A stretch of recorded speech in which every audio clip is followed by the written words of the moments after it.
నమస్తే, welcome to 4 sides TV. రైతు పండించిన పంటకు కనీస మద్దతు ధర కేంద్రం ప్రకటించాలని రైతు రక్షణ సమితి రాష్ట్ర అధ్యక్షుడు పాకాల శ్రీహరిరావు డిమాండ్ చేశారు.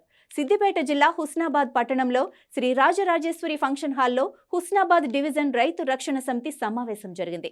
రైతు రక్షణ సమితి అధ్యక్షులు ఐలేని మల్లికార్జున్ రెడ్డి ఆధ్వర్యంలో ఏర్పాటు చేసిన సమావేశంలో ముఖ్య అతిథిగా వచ్చిన రైతు రక్షణ సమితి రాష్ట్ర అధ్యక్షుడు పాకాల శ్రీహరిరావు మాట్లాడారు. దేశ జనాభాలో 50% ఉన్న రైతులు, రైతు కూలీలు, వ్యవసాయ ఆధారిత కుటుంబాలు పరిస్థితి ఎక్కడ వేసిన గొంగళి అక్కడే ఉందన్నారు. పార్లమెంటు ఎన్నికల్లో రైతు సమస్యలను పరిష్కరిస్తామని పార్టీలనే సపోర్టు చేయాలని శ్రీహరి చెప్పారు. ఈ సమావేశంలో హుస్నాబాద్ డివిజన్ రైతు రక్షణ సమితి ఎన్నికలు జరిగాయి.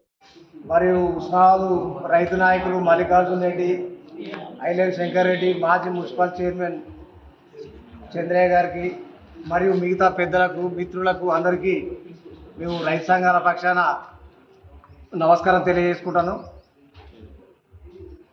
నరేంద్ర మోదీ గారు 2014 సంవత్సరంలో రైతులకు కనీస మద్దతు ధర ఈ ప్రభుత్వాలు అందిస్తలేవు, రైతులకు అన్యాయం చేస్తానే అని చెప్పి వాళ్ళు ఆ రోజు అధికారం ఒక స్వతంత్ర ఉద్యమం లెక్క మరో స్వతంత్ర కార్యక్రమం, ఒక గొప్ప కార్యక్రమం చేసి నల్ల చట్టాలను రద్దు చేయడం జరిగింది.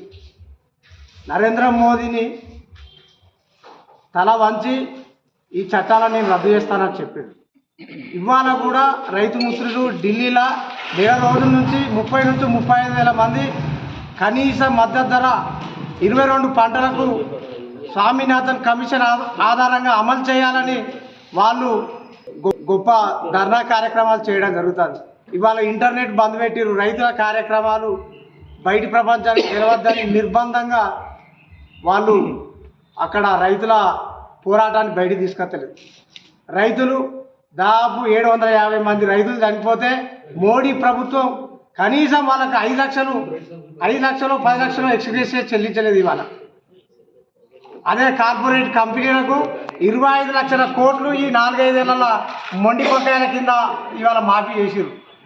రైతులకు సంబంధించి అప్పులు మాఫీ చేయాలంటే ఈ మోదీ ప్రభుత్వానికి ఇవాళ మనసొత్తలేదు. ఇవాళ రైతులకు 22 రకాల పంటలకు మద్దతు ధర చెల్లిస్తామని చెప్పి 29 మందితో కమిటీ చేసి ఇవాళ ఆ నివేదిక పార్లమెంట్కి ఇవ్వకపోవడం వలన ఇవాళ ఢిల్లీలో వాళ్ళు ఇలా ధర్నాలు చేస్తారు. రైతుల పక్షాన ఇప్పటికైనా 1,00,000 కోట్ల మూల నిధి రైతులకు సమకూరుస్తామని బీజేపీ ప్రభుత్వం చెప్పింది. 1,00,000 కోట్ల మూలధనం ప్రకటిస్తే రైతులకు కొంచెం అప్పులు లేకుండా ఉండే వ్యవస్థ ఉంటుంది. అది పెద్ద గొప్ప విషయం కాదు, ఎందుకంటే ఇండియా బడ్జెట్ 100 లక్షల కోట్ల అప్పు ఉంటుంది. అలా 1% రైతులకు ఇవాళ వాళ్ళు బడ్జెట్ పెట్టుకొని రైతు సోదరులు అక్కడ ఢిల్లీలో కార్యక్రమాలు చేస్తారు. ఇలా రైతుల మీద ఒక నిరంకుశ వైఖరితో ఇలా మోడీ ప్రభుత్వం ముందుకు పోతుంది. ఇలా మనం రైతులు, ఇక్కడ ఉన్న రైతు నాయకులు, రైతులు అందరూ గమనించాలి. ఇలా 80 కోట్ల మంది నిరుపేదలకు ఇవాళ బియ్యం అందిస్తారు అనంటే అది రైతులకు సంబంధించి వాళ్ళ కాయ కష్టం మీద ఇవాళ నిరుపేదలు ఈ దేశంలో బతారు. ఇటువంటి పరిస్థితులు ఉన్నప్పుడు రైతులను చిన్న చూపు చూసుకుంటా ఇవాళ ఈ ప్రభుత్వాలకు అసలు మనసే లేనట్టు వాళ్ళు చేసే ఉద్యమం భారతదేశంలో లేనట్టు మోడీ ఇవాళ ప్రవర్తించడం చాలా దారుణం. పక్కపండి ఉద్యమాలు జరుగుతుంటాయి, ద్వారకా పోయి నీళ్ళను మునిగి చూస్తాడు, ఎక్కడో పోయి కింద కొవ్వొత్తులు ముట్టిస్తాడు, కానీ ఢిల్లీలో జరిగే ఉద్యమాల కాడికి పోతలేదు. అంటే రైతు సోదరులు ఇక్కడ ఉన్న వాళ్ళకి మీకు నేను చెప్తానా, అంటే మీకు ఇంకా అర్థమైతే లేదు. పత్రికలలో వార్తలు రాకుండా చాలా దారుణంగా ప్రయత్నాలు చేస్తాయి ఈ ప్రభుత్వాలు. చాలామంది ఇప్పటికి కూడా మొన్నటి నుంచి స్టార్ట్ అయిన కాంచెలు 8 మంది రైతులు చనిపోయారు. మనకు కనీస మద్దతు ధర, మన రైతులకు అప్పులు మాఫీ, పంట బీమా పథకం, ఇటువంటి రకరకాల ఉపాధి హామీ పథకం అనుసంధానం, ఇటువంటి కార్యక్రమాలు మొత్తం రైతులకు వాళ్ళ పట్ల వాళ్ళకు అందించినప్పుడే రైతులు కొంచెం కాస్తో సన్నకారు చిన్నకారు రైతులు వ్యవసాయం చేయడానికి ముందుకొస్తారు. లేకపోతే రాండానికి ఈ ఆత్మహత్యలు పెరుగుతాయి, ఈ పెట్టుబడికి చాలదు. కాబట్టి వ్యవసాయానికి దూరమయ్యే పరిస్థితిని కూడా ముందు ఉండేయని ఈ సందర్భంగా రైతు సంఘాల పక్షాన తెలియజేయడం జరుగుతుంది. ఈ కార్యక్రమం సందర్భంగా నాకు అవకాశం ఇచ్చిన పెద్దలకు అందరికీ నమస్కారం తెలియజేసుకుంటున్నాను. మన దేశము శరవేగంగా ఆర్థికంగా అభివృద్ధి చెందుతుంది. ప్రపంచంలోనే 5వ ఆర్థిక శక్తిగా ఎదిగింది. అయినప్పటికీ దేశ జనాభాలో 50% పైగా ఉన్నటువంటి రైతులు, రైతు కూలీలు, వాళ్ళ కుటుంబ సభ్యులు ఇప్పటికీ ఎక్కడ వేసిన గొంగడి అక్కడే ఉన్నట్టు వాళ్ళ పరిస్థితి ఉంది. ప్రతి ఒక్క రైతు కూడా ప్రైవేట్ అప్పులతోని, బ్యాంక్ అప్పులతోని సతమతమవుతూ దినదిన గండంగా బ్రతుకుతున్నారు. కాబట్టి వచ్చే పార్లమెంట్ ఎలక్షన్స్లో పోటీ చేస్తున్నటువంటి అన్ని రాజకీయ పార్టీలు కూడా రైతు సమస్యలను శాశ్వతంగా పరిష్కరిస్తామని చెప్పి వాళ్ళ మేనిఫెస్టోలో పెట్టి రైతులకు హామీ ఇచ్చిన పార్టీని గెలిపించుకోవాలని ఈరోజు ఉస్నాబాద్ పట్టణం నందు వివిధ మండలాలకు చెందిన రైతులందరూ ఏకగ్రీవ తీర్మానం చేసిన 4 అంశాలు కేంద్ర ప్రభుత్వం చేయాల్సింది. మొదటిది, రైతు సాగుకు పెట్టిన పెట్టుబడికి 3 రేట్లు ఉండే విధంగా కనీస మద్దతు ధర ఎంఎస్పీ నిర్ణయించాలి. ప్రకటించిన ఎంఎస్పీకి చట్టబద్ధత కల్పించాలి. రెండవది. మూడవది, పంటల బీమా పథకం తికమకపరచకుండా మొత్తం పంటల బీమా ప్రీమియం కేంద్ర ప్రభుత్వమే భరించి ఏ కారణం చేత కానీ ఏ దశలో కానీ పంట నష్టం జరిగిన నష్టానికి తక్కువ కాకుండా సంబంధిత రైతుకు నెల రోజుల్లోపు చెల్లించాలి. నాలుగవది, ఉపాధి హామీ పనిని మహాత్మా గాంధీ జాతీయ ఉపాధి హామీ పథకాన్ని కూలీలతో సంబంధం ఉన్న అన్ని వ్యవసాయ పనులకు సంబంధిత రైతు 50% ఖర్చు భరించే విధంగా అనుసంధానం చేయాలి. అంతేకాకుండా రైతు కూలీలను శాశ్వతంగా ప్రైవేట్ అప్పుల నుంచి విముక్తి చేయడానికి, ప్రైవేట్ అప్పుల అధిక భారం నుంచి వాళ్ళని కాపాడడానికి ప్రతి రైతుకు, రైతు కూలీలకు అందరికీ కూడా ఒక 5 లక్షల ప్రత్యేక రుణ సౌకర్యము షూరిటీ లేకుండా బ్యాంకుల ద్వారా కల్పించాలి. ఇలా కల్పించినట్టయితే వాళ్ళు ప్రైవేట్ అప్పుల నుంచి అధిక వడ్డీ నుంచి బయటపడితే వాళ్ళు బతికే అవకాశం ఉంటుంది. ఇన్ని రోజుల నుంచి తరతరాలుగా వాళ్ళ ప్రైవేట్ అప్పులు అధిక వడ్డీ కట్టి నష్టపడుతుంది. దీని మీద ప్రభుత్వాలు ఏది దృష్టి పట్టలేదు. ఇప్పుడు తప్పితే మళ్ళీ రాజకీయ నాయకులు మనకు 5 సంవత్సరాల వరకు దొరకరు. కాబట్టి ఈ 5 తీర్మానాలు ఎవరైతే రాజకీయ పార్టీ వాళ్ళ మేనిఫెస్టోలో పెడతారో ఆ పార్టీని మనం గెలిపించుకోవాలని రైతులందరికీ పిలిపిస్తున్నాము. మేము అందరూ కూడా ఏకగ్రీవ తీర్మానం ఏంటంటే ఇలాంటి అంశాలు పెట్టి ముందుకు వచ్చిన రాజకీయ పార్టీని మేమే వాళ్ళ కార్యకర్తలమై పనిచేసి దేశవ్యాప్తంగా కూడా గెలిపించుకుంటాం. జనాభాలో 50% పైగా ఓట్లు మనమే ఉన్నాయి. కాబట్టి రైతుల అంశాలు పెట్టిన పార్టీని మనం గెలిపించుకొని రైతు రాజ్యమే కేంద్రంలో స్థాపించుకోవాలని ఈరోజు హుస్నాబాద్లో రైతులందరం తీర్మానించుకున్నాం. చాలా మంది హింసపడుతుంటారు. ప్రకృతి విపత్తులు వచ్చే కష్టాలన్నీ రైతుకే, కానీ రైతుకు న్యాయం చేద్దామని అనుకోరు.